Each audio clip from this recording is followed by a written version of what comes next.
Beginilah kondisi Nur Zainun Syafira, anak berusia 11 tahun yang tinggal di Kampung Matang Selimeng, Kecamatan Langsa Barat, Kota Langsa.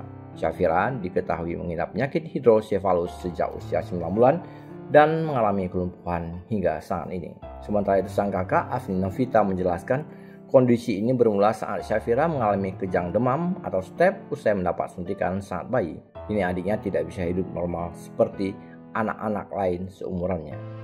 Afni mengaku selama ini sang adik sudah beberapa kali mendapat tindakan medis. Namun ia beserta keluarga memutuskan untuk tidak melanjutkan pengobatan karena tingkat keberhasilan kecil.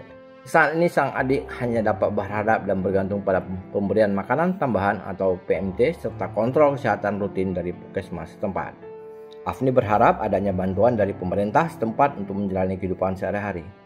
Terlebih saat ini dirinya hanya menggantungkan sumber penghasilan dari profesi sebagai guru bakti di sebuah PAUD. Dirinya tinggal bersama dua adiknya dan sudah tidak memiliki kedua orang tua. Awalnya kondisi Devira ini dia sehat. Waktu disuntik 9 bulan, badannya hangat.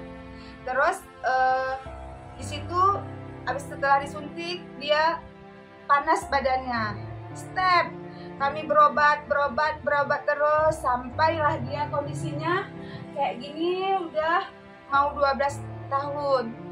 Selama dia sakit, ada sebelum COVID kami bawa ke rumah sakit. Terakhir diminta rujuk ke Medan untuk operasi, dikeluarkan cairan di kepalanya.